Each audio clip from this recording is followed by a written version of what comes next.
আউযু বিল্লাহি মিনাশ শাইতানির রাজিম। বিসমিল্লাহির রাহমানির রহিম। বিতাড়িত মরদুদ শয়তানের ওয়াসওয়াসা থেকে আল্লাহর কাছে পানা চাই। পরম করুণাময় দয়ালু দাতা আল্লাহর নামে শুরু করছি। আলিফ লাম মিম। আল্লাহু আ'লামু বিমুরাদিহি। আহাসিবান নাসু أن يتركوا أن يقولوا آمنا وهم لا يفتنون।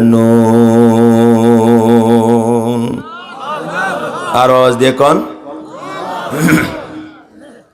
আমার ভাইরা, আল্লাহ রাব্বুল আলামিন সূরা আনকাবুতের 2 নম্বর আয়াতে বলছেন,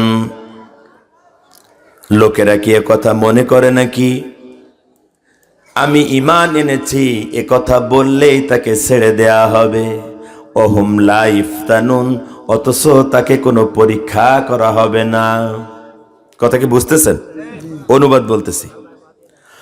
ওয়ালাকাদ ফাতান্নাল্লাযীনা মিন ক্বাবলিহিম, অথচ ইতিপূর্বে যারা অতিক্রান্ত হয়ে গিয়েছে আমি তাদেরকেও পরীক্ষা করে ছেড়েছি।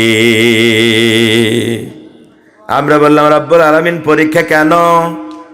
আল্লাহ বললেন ফালা ইয়ালামান্নাল্লাহ,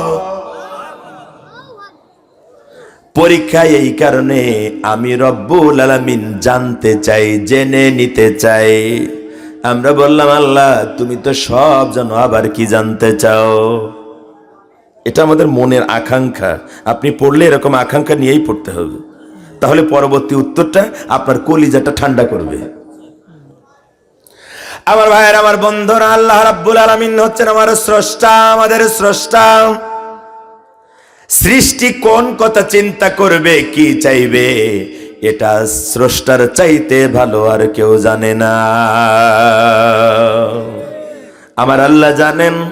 এই কথা পড়ার সময় আমার বান্দার মনে এই চিন্তা আসবে, সেজন্য তিনি ভাজে ভাজে পড়তে পড়তে তার জবাব রেখে দিয়েছে।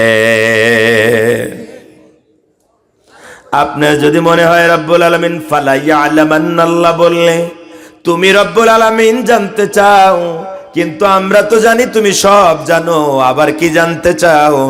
এই প্রশ্ন বান্দার অন্তরে আসতে পারে, এটা আল্লাহ রাব্বুল আলামিন জানেন। সেজন্য প্রশ্নের তোয়াক্কা না করে সওয়ালে মুকাদ্দারের জবাব যেন রাব্বুল আলামিন পরবর্তী অংশে দিয়ে দিয়েছেন। আল্লাহ রাব্বুল আলামিন বলেন আল্লাযীনা সাদাকু ওয়ালা ইয়ালামান্নাল কাযিবিন।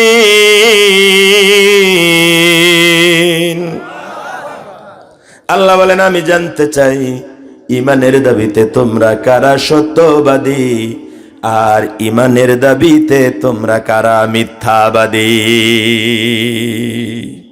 ঈমানের দাবিতে সত্যবাদী কারা আর ঈমানের দাবিতে মিথ্যাবাদী কারা, আমি আল্লাহ তা জানতে চাই।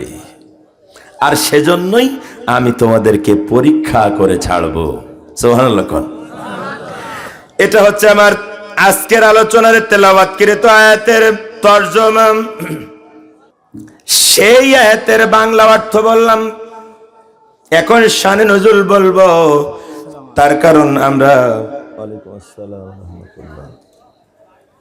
তার কারণ আমরা তাফসিরের নীতিমালা জানি। তাফসির হচ্ছে 2 রকম। কয় রকম? একটা হচ্ছে তাফসিরে মাউদুই, আর একটা হচ্ছে তাফসিরে ইজমালি।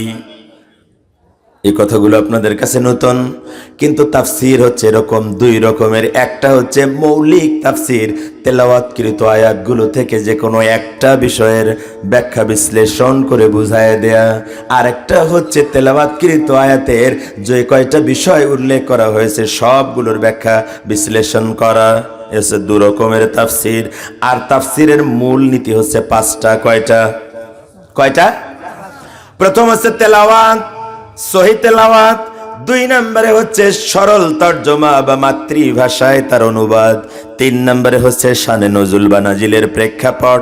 চার নম্বর ব্যাখ্যা বিশ্লেষণ। আর পাঁচ নম্বর হচ্ছে ওই আয়াত থেকে আমরা কি শিক্ষা গ্রহণ করলাম, এটার নাম হচ্ছে তাফসির। মৌলিক এই পাঁচটা বিষয়ে পাঁচটা স্টেপে আলোচনা করা লাগবে, নচেত এটা তাফসিরুল কোরআন মাহফিল বলে বলা যাবে না। ওটা ওয়াজ হতে পারে, ওটা আলোচনা হতে পারে, ওটা বক্তব্য হতে পারে, কিন্তু কোন আয়াত তেলাওয়াতের পরে যদি এই পাঁচটা বিষয়কে হাইলাইটস করা না হয়, অথবা এই পাঁচটা স্টেপে যদি আলোচনাটা বোঝানো না হয় বা বোঝানো হয়, তাহলে ওটা তাফসিরের হক আদায় হয় না। কথা বুঝলেন কিনা? আবার ভাইরা, আমার বন্ধুরা, তিনটা আয়াত তেলাওয়াতের মধ্য দিয়ে আমরা যেটা জানলাম সেটা হচ্ছে, প্রথম আয়াতে তো